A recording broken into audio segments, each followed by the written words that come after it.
Sahabat Celoteh Iman yang terkasih, salam selalu untuk kita semua. Pada Celoteh Iman Katolik sore hari ini, saya mengajak kita untuk belajar, untuk mengenal pendidikan iman Katolik, berangkat dari pendidikan iman dalam tradisi Yahudi. Bagaimana orang Yahudi melaksanakan perintah Allah untuk mendidik anak mereka dalam iman akan Allah. Untuk memahami hal ini, kita akan melihat materi yang mereka pergunakan untuk mendidik anak-anak dan bagaimana pendidikan itu dilaksanakan di dalam keluarga dan di dalam komunitas. Saudara-saudariku, sahabat Celoteh Iman yang terkasih, orang Yahudi menyadari sungguh-sungguh karya kasih Allah yang telah dikerjakannya di masa lampau.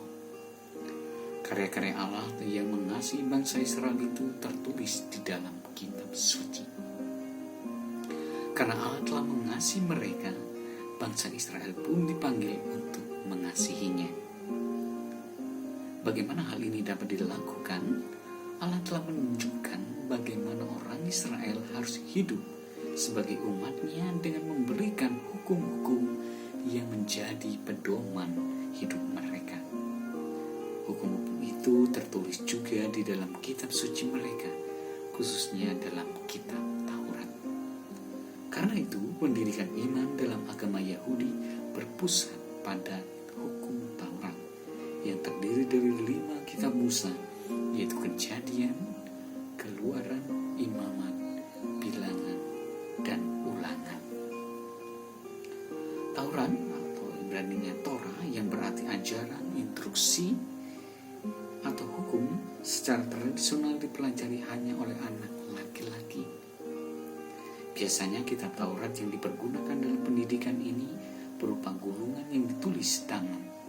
Selain Taurat, dipelajari juga Talmud yang dapat disebut sebagai Taurat lisan.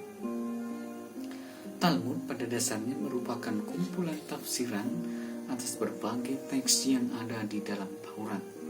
Biasanya Talmud diajarkan secara lisan, tetapi para ahli kitab harus memiliki Talmud yang tertulis.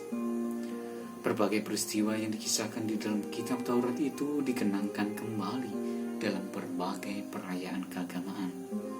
Misalnya perayaan peristiwa pembebasan dari Mesir yang dikenangkan pada hari raya Paskah.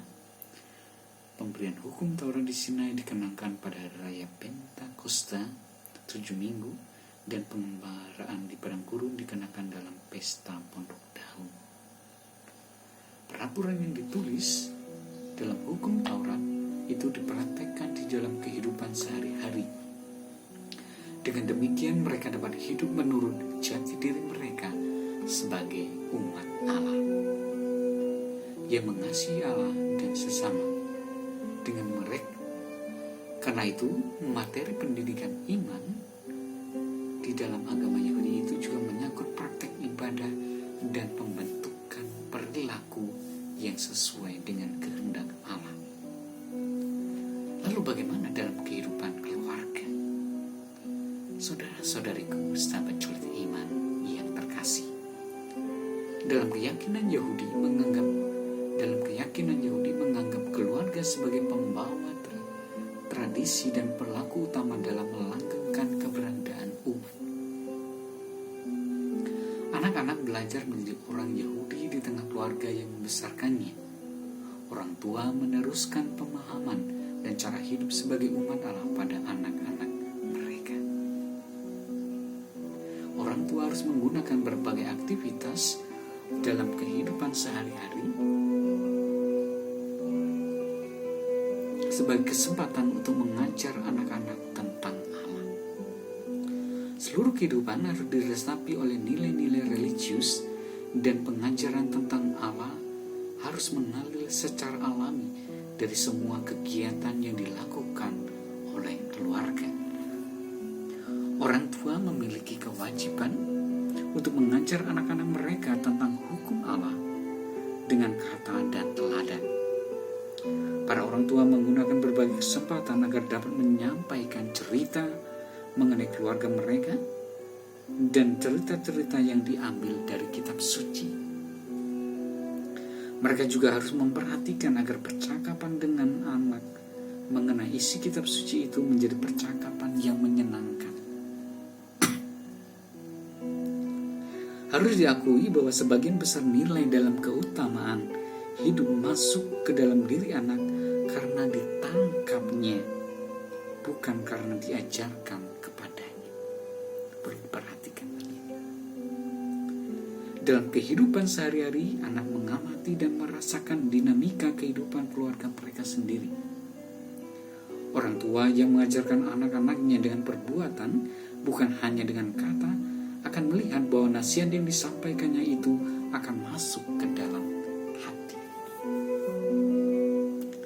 Tetapi bila orang tua tidak melakukan sendiri, nasihat yang disampaikannya, nasihatnya akan ditolak.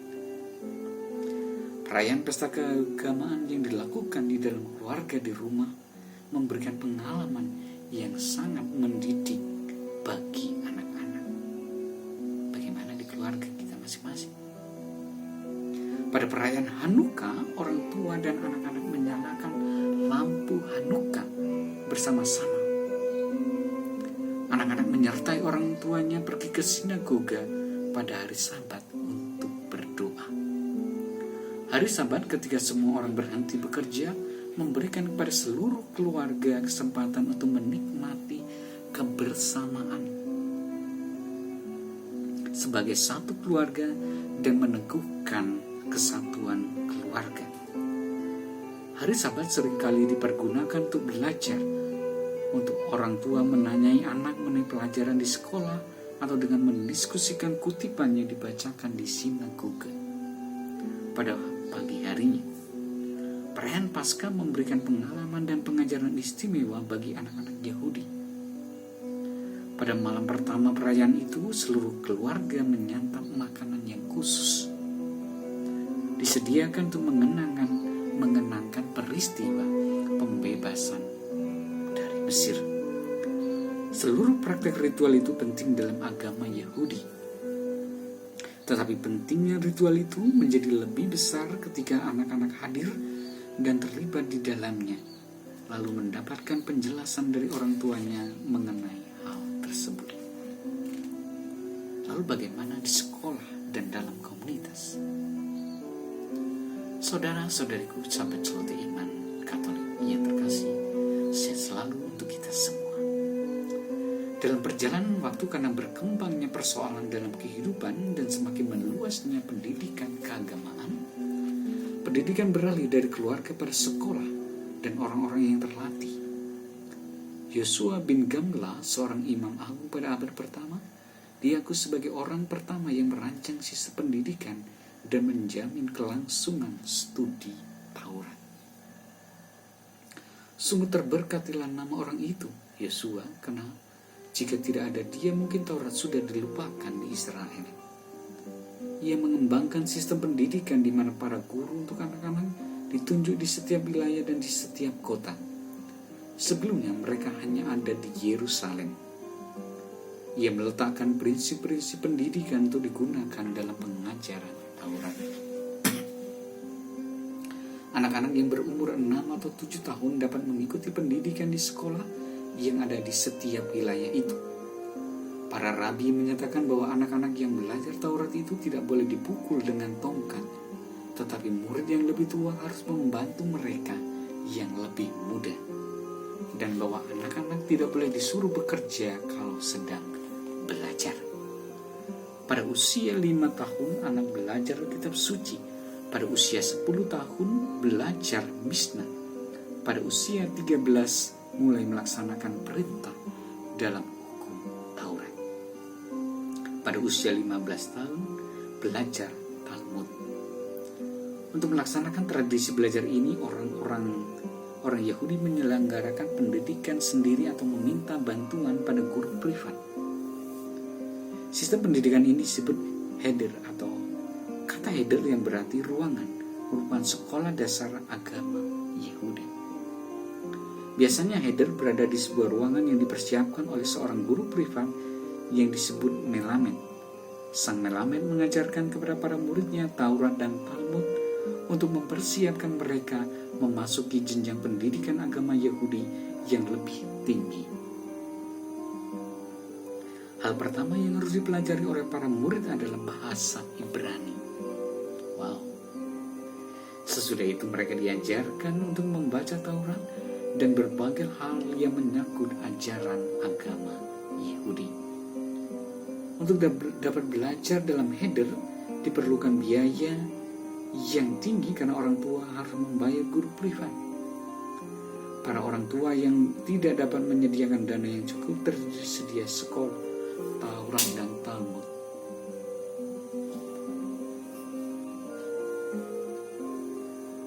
Sekolah ini didirikan oleh komunitas untuk menyediakan pendidikan agama Yahudi bagi anak-anak yang berasal dari keluarga kurang mampu. Setiap komunitas Yahudi memiliki tanggung jawab untuk menyelenggarakan pendidikan agama. Karena alasan inilah, biasanya komunitas Yahudi yang kecil sekalipun harus menyediakan guru Taurat. Setiap komunitas perlu menunjukkan para guru. Sebuah kota yang tidak memiliki guru harus ditempatkan di bawah larangan sampai warganya menunjuk seorang guru. Jika mereka tetap tidak menunjuk seorang guru, kota itu harus dihancurkan karena dunia ini ada hanya melalui nafas anak-anak sekolah. Heder dan sekolah Taurat dan Talmud itu dianggap sebagai pancaran dan penjaga tradisi dan cara hidup Yahudi yang paling efektif. Apa yang diperoleh dari pendidikan ini? Kebanyakan murid dapat mencapai kemampuan membaca kitab suci dalam bahasa Ibrani, menjadi akrab dengan kisah-kisah dalam Taurat dan dalam Talmud. Pada umumnya, pendidikan di sekolah ini berlangsung sampai seorang anak berusia 12-13 tahun atau usia bar mitzvah. Pada usia ini anak dianggap telah dewasa dalam iman dan siap untuk memenuhi kewajiban sebagai umat Allah, sebagaimana dinyatakan dalam hukum Taurat. Tetapi tidak semua anak dapat menyelesaikan pendidikan dalam Heder atau sekolah Taurat dan Talmud itu. Mereka yang mempunyai kemampuan intelektual yang memadai dapat melanjutkan pendidikan di Yeshiva. Yeshiva dapat disebut sebagai perguruan tinggi untuk studi Taurat dan Talmud. Kebanyakan anak mulai pendidikan di sekolah ini pada usia 15 tahun. Dalam pendidikan di Yeshiva, tekanan yang lebih besar ditempatkan pada studi Talmud. Para siswa dilibatkan dalam banyak diskusi mengenai penafsiran Taurat. Mulanya secara tradisional pendidikan di Yeshiva hanya diperuntukkan bagi anak laki-laki. Tetapi dalam perkembangan waktu anak perempuan juga diizinkan untuk menempuh pendidikan di sekolah ini. Yeshiva sebenarnya mengambil bentuk dari Beit HaMidrash, rumah studi. Beit HaMidrash merupakan sebuah ruangan yang terletak di dekat sinagoga yang dipergunakan untuk mempelajari kitab suci. Inilah gambaran yang dapat kita ketahui bersama mengenai pendidikan anak dalam tradisi dan agama Yahudi, yang tentunya mengarah pada bagaimana kita mendidik anak-anak, keluarga-keluarga Kristiani untuk memiliki iman yang mendalam akan Tuhan.